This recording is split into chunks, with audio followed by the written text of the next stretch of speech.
Hey everyone, welcome back to the English Leap podcast, your cozy place to learn easy English through real-life conversations and work on your life at the same time. Yeah, we are really happy you are here. Maybe you're walking, maybe you're washing dishes, maybe you're hiding from your responsibilities on the sofa. It is okay. We see you. Yes, we see you and we love you. I'm Anna. And I am Jake, and this is your English podcast for real-life conversations, easy English, and big feelings. Big feelings, yes, because today we are talking about something that can totally change your life if you get it right. Right, and it can totally ruin your day if you get it wrong. Like that time you shouted at your coffee machine? Listen, it betrayed me. No coffee came out. It was an emergency. See, this is what happens when our emotions drive the car. Yeah, and when emotions drive the car, they do not follow the rules. They go too fast, they turn in the wrong street, and your day crashes. Maybe you know this feeling. One small thing happens in the morning, and suddenly your whole day feels bad. Your boss sends a short message, and your brain says, "Oh no, they hate me." Your friend does not reply, and your brain says, "They forgot me. I am alone now." Or you make one mistake in English, and your brain shouts, "I am terrible. I should stop speaking." If this sounds like you, please do not feel strange. You are not broken. You are human. Right. Every human has emotions. The problem is when emotions are the boss all the time. So today, we want to talk about self-control, but in a very real and kind way. Yeah, self-control is our key word.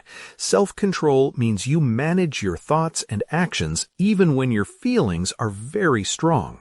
You still feel angry or sad or scared, but you do not let those feelings decide everything for you. And we will also talk about another nice word, composed. Composed means you look calm and in control, even when inside you feel some stress. Like when you smile in a meeting, but your heart is dancing. Yes, heart dancing, hands shaking, face smiling. That is composed. And in this episode, we want to help you move from my feelings control me to I can control my reaction. We are not going to say, do not feel anything. No, feelings are fine. We just want to help you not destroy your own success because of one moment of emotion. So we will talk about those days when you want to quit, but you still show up. We will talk about when one bad thing happens, but you do not let it kill your whole day. We will talk about people who judge you, put you in a stereotype, and how you can rise above it and keep going. And of course, we will also help with your English. Yes, this is a B1 level episode, so the English is not too hard, but not too easy. If you do not understand every word, it is okay. You can listen, relax, and come back again later. And, near the end, we will have a small word tour with some strong words from this topic. You will hear these words inside our conversation first, and then we will explain them again in a simple way. So, if you want to grow your English and grow your emotional control at the same time, you are in the right place. And if you like learning English this way with real conversations and real feelings, please tap like and subscribe to the English Leap podcast. It really helps more learners find us and tells us to make more episodes like this. So listen, enjoy, and tell us in the comments later which emotion controls you the most. Okay, Anna, I'm a little nervous now. My emotions are ready to talk. Good. Let them talk, but we will not let them drive. All right, then, let's start with those mornings where one small problem destroys everything. Yes, let's go there. So, imagine this. It is early morning. Your alarm rings. You feel tired, maybe a little angry at life. And your first thought is not, I will grow today. Your first thought is, where is the snooze button? Yes, and then maybe you look at your phone and something small goes wrong. A message, a comment, some bad news. Suddenly your whole body says, today is finished. I cannot do anything. I know this so well. One small problem and my motivation runs away like a cat. But this is the important part. Successful people feel this too. They feel tired, annoyed, lazy. The difference is what they do next. I love people who are relentless with their goals. Relentless is a strong word. Yes, relentless means you do not stop. You keep going again and again, even when it is hard or you feel low. These people say, okay, I feel bad, but my goal did nothing wrong. They still do a small action for the goal. On some days you are tired, maybe stressed, but you still power through your study time or your work. Power through means you continue and finish the work, even when it feels uncomfortable or your mood is not good. I remember many days when I did not want to study English, not even 5 minutes. My brain said, "You are too tired, do it tomorrow." And what did you do, old Jake, before you learned self-control? Old Jake listened. He watched videos, ate snacks, told himself nice stories about tomorrow Jake. Tomorrow Jake is always very strong. Yes, poor tomorrow Jake. He has to do everything. New Jake is different. New Jake still has bad days, but now, even on a lazy day, I say, I will do 10 minutes. That is all. I am not perfect, but I try to be more relentless. And this 10 minutes is everything, because in that moment, you are building self-control. Self-control is when you manage your thoughts and actions, even when your feelings are very strong. Maybe you feel, I am lazy, I am weak. But when you give yourself one small task and you power through, you are sending a new message. I can show up even when I feel low. And when you do this again and again, you become more composed on the inside, too. Composed means you look calm and in control, even when inside there is some stress or noise. So point 1 is simple. You do not need a perfect mood. You need small, relentless actions. Yes. Feel whatever you feel, but give your future self at least one small action today. And now, let us talk about the next problem. What happens when one bad moment tries to destroy your whole day? I think everyone knows this. One small thing goes wrong, and your brain says, okay, today is bad, close everything. Yes. It is like your day has many rooms, but you lock all the rooms because one light is broken in one room. That is a very nice picture. Many rooms. Work, family, health, English, hobbies. And sometimes one room has a problem. Maybe your work morning is terrible. But that does not mean your evening with your family must also be terrible, or your English practice, or your time at the gym. I had a time when I could not separate the rooms. If one room was bad, I brought the bad feeling into every room. Me too. It is like carrying a dirty, wet jacket from place to place. You keep it on at home, at work, with friends. Right. This is where another word from our word tour is useful. Resilient. Resilient is a beautiful word. Resilient means you fall down, but you do not stay down. You stand up again and try one more time. Yes, a resilient person can have a bad morning, but still have a good afternoon, because they let the day stand up again. Yeah, they do not say, the whole day is dead. They say, that part was bad, but other parts can still be good. You know, Jake, I had a teaching day like this. In the morning, my lesson went wrong. Technology did not work. Students were confused. I felt like a beginner. Oof, that hurts. So, at lunch, I wanted to go home and cry. But I told myself, Anna, this was one lesson, one room. Your next class is a new room. So I took a walk, breathed, and said, okay, that lesson was bad. Now we try again. So you did not let one lesson decide your whole day. Yes, I tried to be resilient. I learned from the mistake, then I tried to shake it off. Shake it off means you let the bad feeling go and you move forward again. And you know what? The next class was wonderful.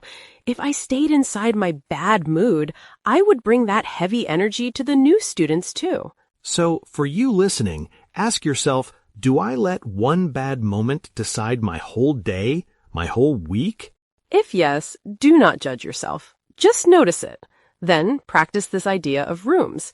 You can close one door and still open another door. And this is not only about days. There is another place where one moment can explode very fast. Places like work or school where emotions can get big very quickly. Work and school are like big emotional gyms. There are many people, many opinions, many small stress moments. Totally. And sometimes we say things there that we do not really mean, just because we are in the heat of the moment.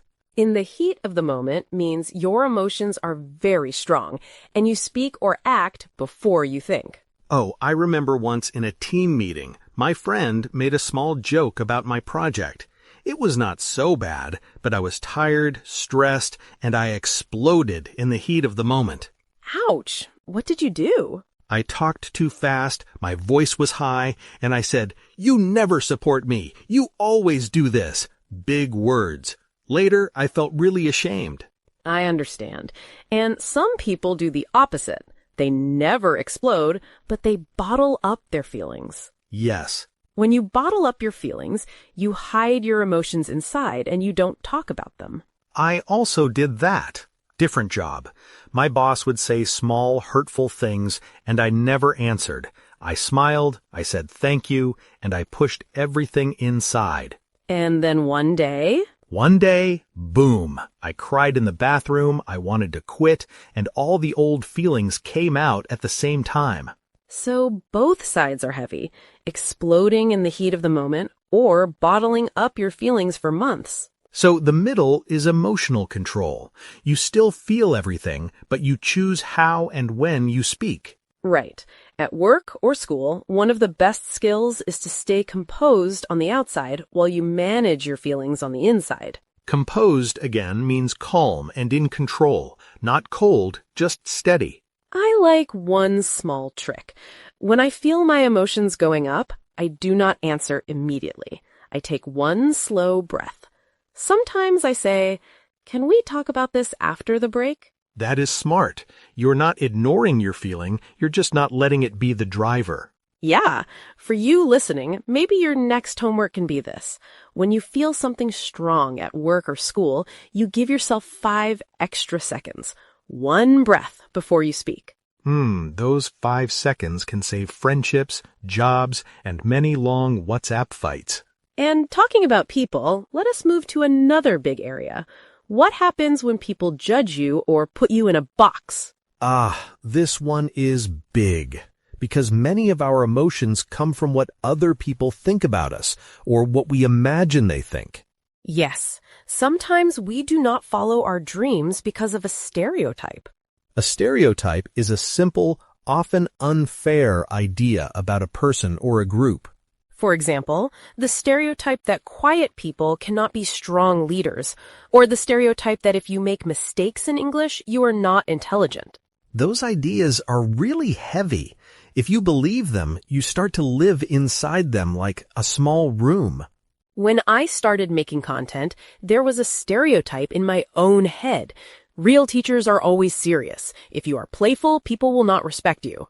But your playful style is what people love. Yes, but at the beginning, I almost stopped because of this picture in my mind. This is where we need to grow a thick skin. Grow a thick skin means you learn not to feel hurt by every small comment or criticism. It does not mean you never feel pain. You still feel it, but you do not let every comment control your life. For example, someone writes, "Your accent is strange." You feel a small ouch. That's normal. But with a thicker skin, you say, "Okay, maybe my accent is different, but my message is still helpful. I will keep going." Yeah, instead of deleting your dream because of one stranger on the internet. And sometimes it's not strangers, it's family or friends who do not understand your dream or your way of working. Yes, and that hurts even more. But here another phrase can help us. Rise above it. Rise above it means you stay calm and act at a higher level. You do not go down into the same drama or negativity. If someone laughs at your English, you can rise above it. Maybe you think, you know what? At least I'm brave enough to speak a second language. I will keep practicing. When people put you in a stereotype, you can rise above it by showing results, by becoming better, by growing, not by fighting in every comment section. And here, your resilience and your relentless side come back. You do not stop. You keep moving toward your goals with a thicker skin and a higher view. So if you feel like people are judging you, please remember this. Their words do not decide your future. Your daily actions do. And this takes us to our next point. When you want to grow, you will need to make decisions that some people do not like. Right. Making decisions is hard when your emotions are loud. Fear, doubt, other people's opinions, all talking at the same time. Yes. You think, what if I choose the wrong thing? What if people do not like my choice? In those moments, emotional control helps you be more decisive. Decisive means you make a clear decision and you do not change your mind every 2 minutes. Yeah, I was not decisive with my content at the start. 1 week I did long episodes, then I stopped. Then I did short ones, then I changed again. My feelings were the boss. So what changed? I sat down and asked myself, what do I really want to create? What feels right long term? I made a plan and said, okay, I will follow this for 3 months, even if my feelings are scared or bored sometimes. So you used self-control to protect the decision. Yes, my feelings were still there. Some days they shouted, this is not working, change again. But I told myself, no, we decided. We will test this plan properly. Yeah, I like that. And for me, a good trick is to separate feeling time and decision time. Oh, how do you do that? First, I let myself feel for a moment. I write in my notebook, I am scared of this new project because I put all the fear on paper. After that, I say, now I look at the facts. What does the data say? What is the real risk? Then I choose. This is very mature. You give your emotions space, but you don't let them vote 5 times in the decision. Yes, and when the decision is made, I try to support it with relentless action, not with more thinking. So emotional control doesn't mean you become a robot with no feelings. It means you become a leader for your own life. You listen to your feelings, but you don't let them be the boss every second. Right. You become more composed, more decisive, more resilient. You grow a thicker skin. You rise above small drama, and you keep moving. And step by step, you build a life where your goals drive the car and your emotions sit in the front seat with you, but with a seatbelt. I like that image. Goals driving, emotions safe with a seatbelt, not all over the steering wheel. Yeah, so now that we've talked through these points, we want to slow down a little and do a small word tour together. We will take some strong words like stereotype, relentless, grow a thick skin, and more, and walk through them slowly. Stay with us. Take a deep breath and notice how you feel right now. And remember, even if today started with a small problem, you can still choose one small action and rise above it. I like that picture. We talked about many ideas and many emotions today, so now we want to help your English relax and catch up. In this word tour, we will say each word slowly, explain it simply, and give easy examples from real life. You don't need to write everything down. You can just listen, repeat, and feel the rhythm. If you want, you can also close your eyes for a moment. Just hear the words, hear the examples, and imagine